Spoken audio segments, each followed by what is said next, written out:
Her laugh cut through the room like a blade, thin, metallic, intentional. I was wiping the condensation from my glass when she said it.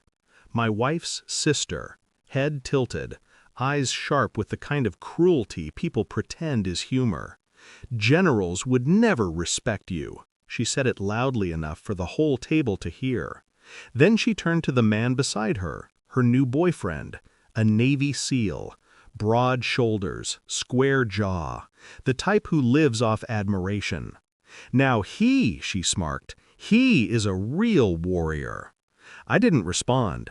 I didn't need to, because the SEAL wasn't looking at her. He was staring at me. No, through me. His face drained, his lips parted, his hands tightened around his fork. And then, in a voice barely above a whisper, "Are you the angel of death?" The room fell silent. Her laughter died mid-breath. My wife stiffened beside me. I didn't answer. I never do. I just lowered my eyes to my drink. Calm, detached.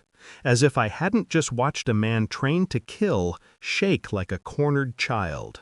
But inside, something shifted. Quietly, decisively. A boundary I had tolerated for too long. Later that evening, when my daughter-in-law called just as I reached my car, her tone carried the same poisoned arrogance. "If you want to join Thanksgiving, come wash the dishes." I looked at the moon reflected on the windshield and said one word: enjoy. I blocked her number. 48 hours later, when she saw the photos, the snow-coated balcony, the panoramic windows, the villa in Switzerland she didn't even know existed, my phone rang 71 times. I didn't pick up once. But all of this, the laughter, the arrogance, the phone calls, was just the surface. The real betrayal was still hiding beneath the floorboards of my life, waiting for me to pry it loose. And I did. Coldly, quietly, with the precision of a man who had already been declared dead and returned anyway.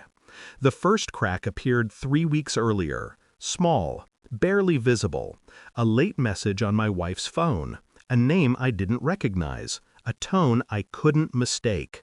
"I miss you too." No emojis, no hearts, just intimacy presented plainly, confidently, carelessly.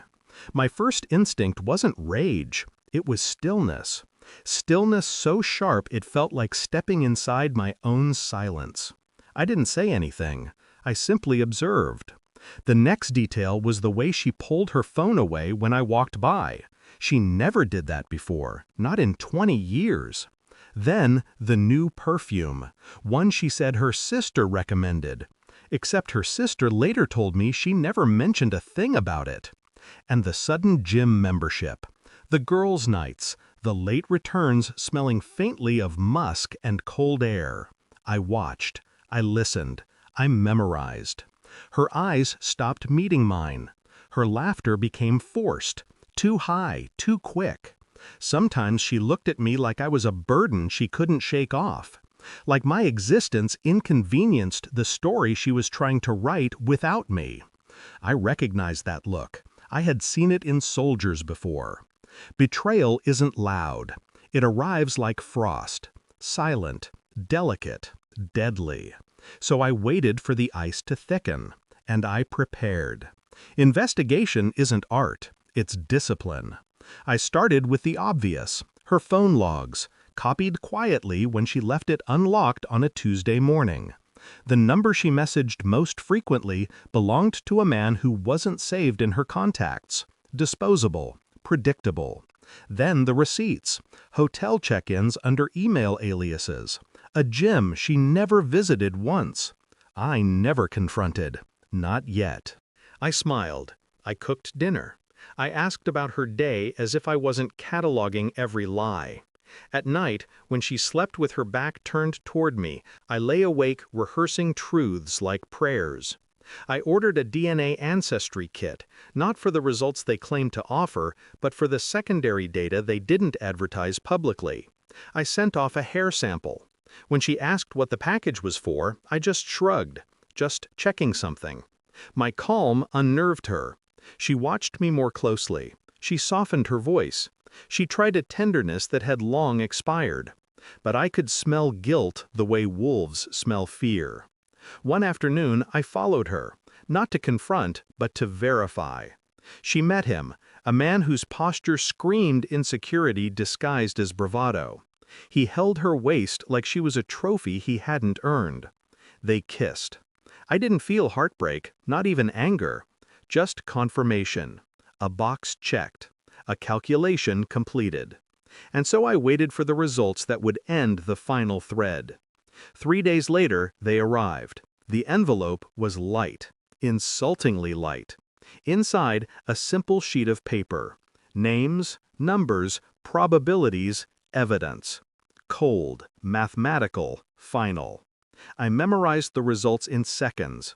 Then I folded the paper, placed it in my jacket, and went downstairs where she was making tea, pretending to be the wife she abandoned months ago. I placed the paper on the counter between us. No words. She unfolded it. Her face shifted from confusion to dread to horror. What is this?" Her voice cracked. I didn't blink. Truth. She shook her head, hands trembling. This can't."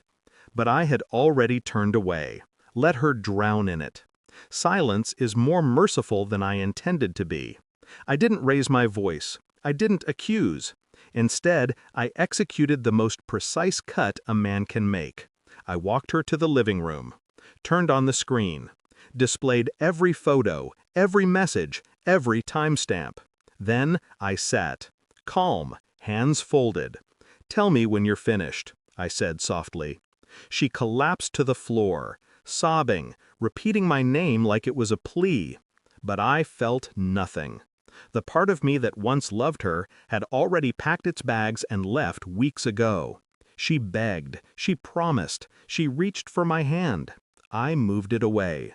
"Truth," I whispered, "is the only thing left between us. And it cuts cleaner than I ever could." Her scream was quiet, strangled, a wounded animal realizing the trap was always hers. I left the house that night, not in anger, but in absolute clarity. The world outside felt colder, cleaner. My wife's sister's laughter, the seal's fear, my daughter-in-law's arrogance, they all folded into one truth. People judge what they don't understand, and they fear what they cannot measure. As I walked toward my car, my phone lit up with her messages.